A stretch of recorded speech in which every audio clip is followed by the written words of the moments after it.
Assalamualaikum warahmatullahi wabarakatuh Ananda semuanya. Apa kabar hari ini? Semoga Ananda semuanya dalam keadaan sehat dan tetap semangat ya. Nah, adapun pembelajaran kita hari ini adalah mengenai tentang tema 6 tentang cita-citaku dan subtema 1 aku dan cita-citaku. Pembelajaran 1. Nah, sebelum kita belajar, mari kita berdoa di dalam hati masing-masing ya. Berdoa dimulai. Berdoa selesai. Nah, adapun tujuan pembelajaran kita hari ini, yang pertama, Ibu harapkan agar anak-anak Ibu dapat memahami dan mengidentifikasikan apa itu puisi dan apa saja ciri-ciri puisi. Yang kedua, agar anak-anak Ibu dapat mengidentifikasi ciri-ciri siklus makhluk hidup di sekitar anak-anak Ibu. Nah, pernahkah anak-anak Ibu berpikir atau membayangkan akan jadi apa kelak setelah dewasa? Apakah itu tentang kegiatan atau suatu pekerjaan? Misalnya akan menjadi seorang pengajar, seorang pilot, seorang polisi, seni lukis, dan yang lainnya. Nah, yang Ibu sebutkan tadi itu termasuk ke dalam cita-cita. Ternyata Beni dan Udin memiliki cita-cita yang sama. Beni dan Udin ingin menjadi seorang guru. Menurut Beni, guru adalah orang yang selalu berbagi ilmu dan memberikan hal-hal yang baru. Beni menunjukkan sebuah karya dari sebuah majalah yang berjudul Cita-Citaku. Anganku melayang ke masa depan. Aku ingin menjadi seorang guru. Guru adalah pejuang ilmu di garis masa depan. Guru tanpa pamrih berbagi ilmu. Yang tadi Ibu bacakan itu adalah sebuah karya yang berbentuk puisi.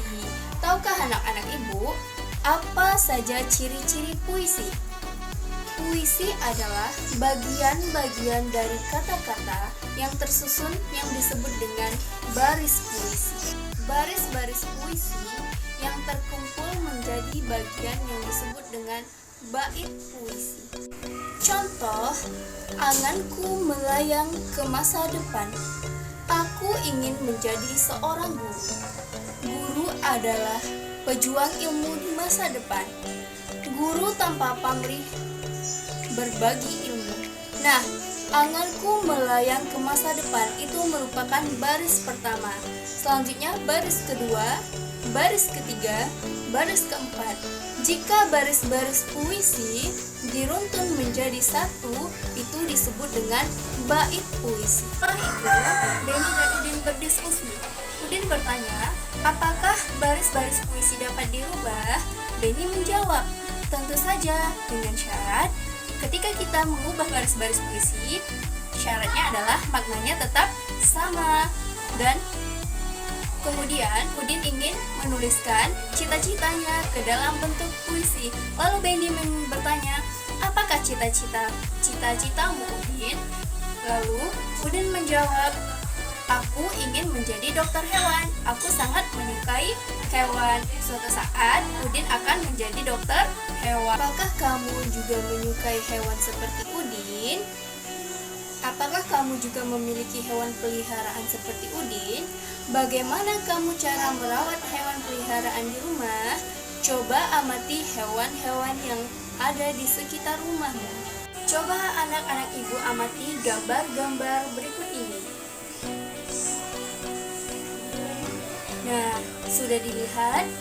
Pada gambar tersebut ada anak hewan dan ada juga induk hewan.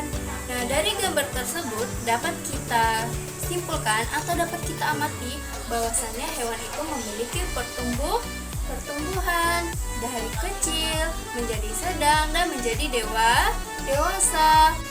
Tahukah anak-anak Ibu, hewan memiliki proses pertumbuhan dan perkembangan. Sebagian hewan memiliki perubahan bentuk pada setiap proses pertumbuhannya. Dan ada pula sebagian hewan tidak memiliki perubahan bentuk pada setiap proses pertumbuhan. Hewan yang memiliki perubahan bentuk pada setiap proses siklus hidupnya disebut dengan metamorfosis. Sedangkan hewan yang tidak mengalami perubahan bentuk pada setiap proses siklus hidupnya, dia tidak mengalami metamorfosis. Hewan yang memiliki perubahan bentuk pada setiap tahap pertumbuhannya disebut dengan metamorfosis sempurna. Sedangkan hewan yang mengalami perubahan bentuk hanya di beberapa tahap pertumbuhannya disebut dengan metamorfosis tidak sempurna. Kesimpulan pembelajaran kita hari ini adalah yang pertama, puisi adalah bagian-bagian dari kata-kata yang terkumpul disebut dengan baris puisi. Sedangkan baris puisi adalah bagian-bagian yang terkumpul disebut dengan bait puisi. Kemudian, kesimpulan pembelajaran kita berikutnya yaitu hewan yang memiliki perubahan bentuk pada setiap proses tumbuh kembangnya disebut dengan metamorfosis sempurna, sedangkan hewan yang tidak mengalami perubahan bentuk pada setiap tahap kembangnya disebut dengan metamorfosis tidak sempurna. Nah, semoga pembelajaran kita hari ini dapat anak-anak ibu pahami dan silahkan kerjakan latihan yang terdapat pada buku siswa. Silahkan dikerjakan dan selamat belajar. Assalamualaikum warahmatullahi wabarakatuh.